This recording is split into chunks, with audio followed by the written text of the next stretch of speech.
उत्तर प्रदेश का जनपद गाज़ीपुर, जिस जनपद में रहने वाला व्यक्ति वीर अब्दुल हमीद सरहद की ज़मीन पर भारत पाकिस्तान के युद्ध में अपनी जान कुर्बान करके देश की लाज बचाई थी।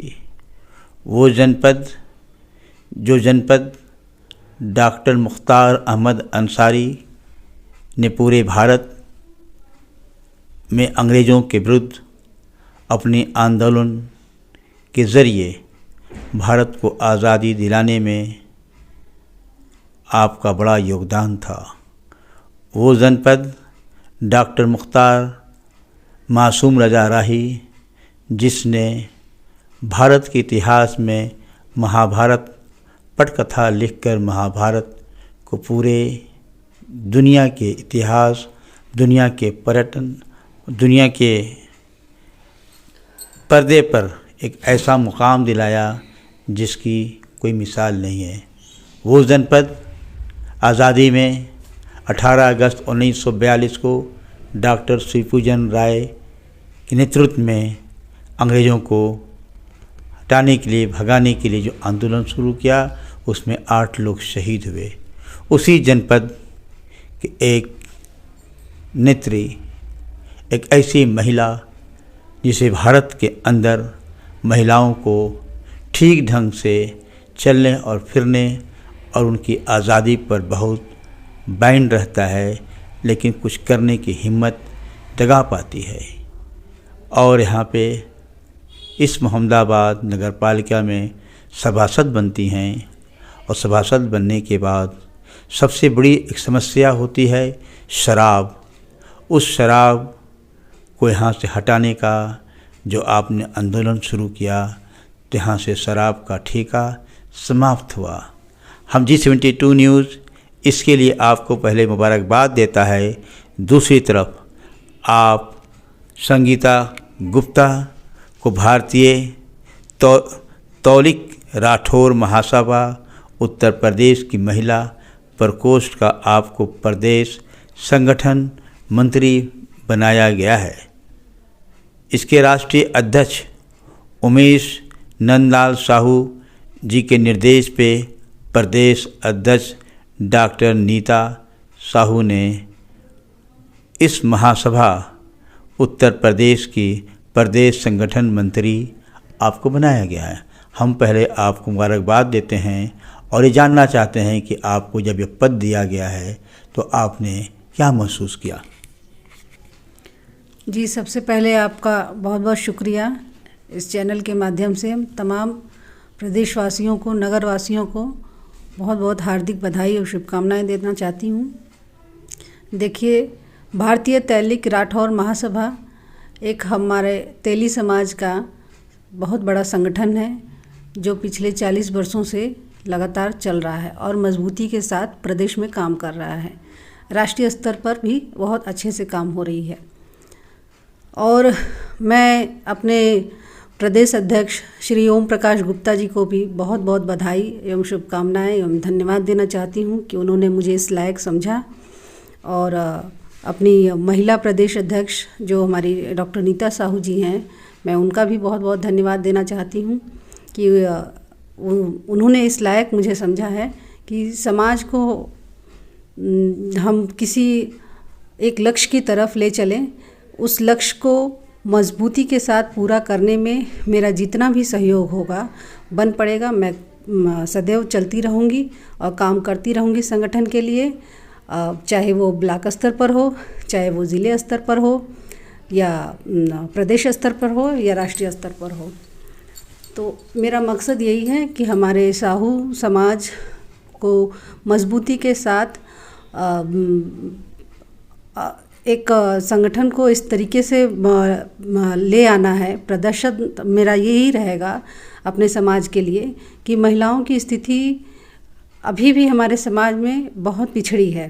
पिछड़ी का तात्पर्य है कि कभी किसी बैठक में यदि बैठक में बुलाया जाता है, मीटिंग कराया जाता है, तो उसमें महिलाओं की संख्या नगण्य होती है।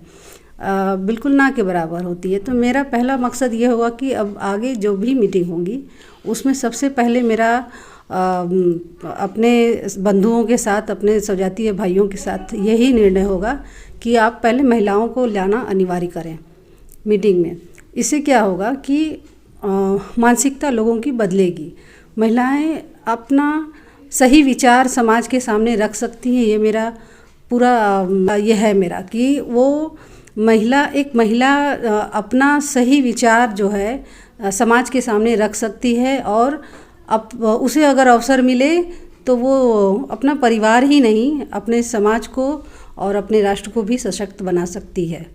धन्यवाद।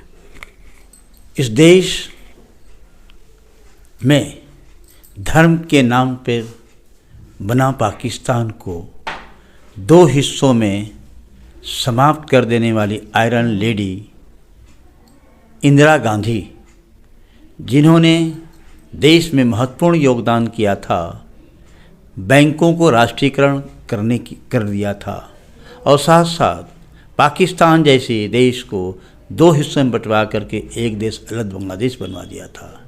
इस देश की ऐसी महिलाएं हैं। ऐसी सूरत में एक महिला होते हुए आप प्रमुख तौर पे कौन कौन सा काम अपने समाज की महिलाओं को देना चाहेंगी आप?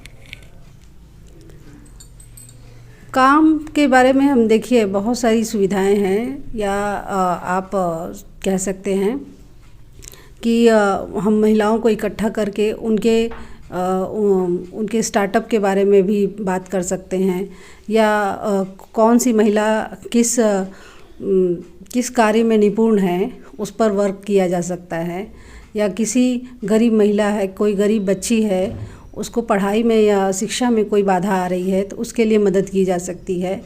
और जो असहाय हमारे समाज के जो लोग हैं, मान लीजिए हम लोगों के संगठन द्वारा सामूहिक विवाह का भी आयोजन किया जाता है समय समय पर, तो जिसमें हमारे समाज के जो गरीब बच्चे हैं, बच्चियां हैं, जिनके माता पिता समर्थ नहीं हैं, क्षमता नहीं है कि अपने बच्चों की शादी ब्याह करा सकें, तो ऐसे बच्चों के लिए, ऐसे परिवारों के लिए भी सुविधा है कि जो हमारे संगठन के बड़े पदाधिकारी लोग मिलके गरीब बच्चों की सहायता करते हैं। शादी ब्याह करवाना या किसी बच्चे को किसी भी अपने क्षेत्र में, शिक्षा के क्षेत्र हो या कोई भी अपना जो उसका विकास करने का जो क्षेत्र हो, जिसमें कि वो कोई उसके बाधा बन रहा है या पैसे रुपए से है, तो उस तरीके से भी मदद संगठन द्वारा किया जाता है। मैं जानना चाहता हूँ आपसे कि इस वक्त पूरे देश में, कल खुद हमारे पूर्व मुख्यमंत्री अपने आप को कहा है कि मैं शूद्र समाज का हूँ, इसलिए मुझे मंदिर में जाने से रोका जा रहा है। प्रदेश के मुखिया यह कहना है, क्या आपका तेली समाज भी शूद्र में आता है या नहीं आता है? हम लोग वैश्य समाज में आते हैं। अच्छा जी। तो और ऐसा है कि अगर किसी की मानसिकता यह है कि मंदिर में प्रवेश निषेध किया जाए तो ये बहुत ही गलत बात है और इसकी मैं निंदा करती हूँ। भगवान सबके हैं, भगवान ने सबको गढ़ा है, और जो कोई भी है, वो किसी भी पद पर हो, अगर वो व्यक्ति मंदिर में जाने के लिए, प्रवेश करने के लिए किसी शूद्र को या किसी हरिजन को रोकता है तो ये बहुत ही गलत काम है। ये समाज के लिए अच्छा संदेश नहीं है। आज हम 2023 में जी रहे हैं और मानसिकता देखिए इतनी निचले स्तर की है। ये बिल्कुल ही गलत बात है, इसकी मैं निंदा करती हूँ। मुख्यमंत्री जी ने बहुत ही अफसोस जाहिर किया था कि हमारे हार जाने के बाद उनके घर को पवित्र करने के लिए, क्योंकि शूद्र समाज के थे, उनके घर को धुलाया गया था, शुद्ध किया गया था। इस पे आपका क्या कहना है? ये देखिए, सरकार की या जिन लोगों ने ये कृत्य किया है, ये उनकी मानसिकता को जाहिर करता है। तो हमारे जो पूर्व मुख्यमंत्री जी हैं, अखिलेश यादव जी, वो पढ़े लिखे शिक्षित व्यक्ति हैं। उन्होंने बाहर विदेश से शिक्षा ग्रहण की है और वो जानते हैं कि नहीं ऊंच नीच की क्या स्थिति और परिस्थिति हमारे देश में रही है।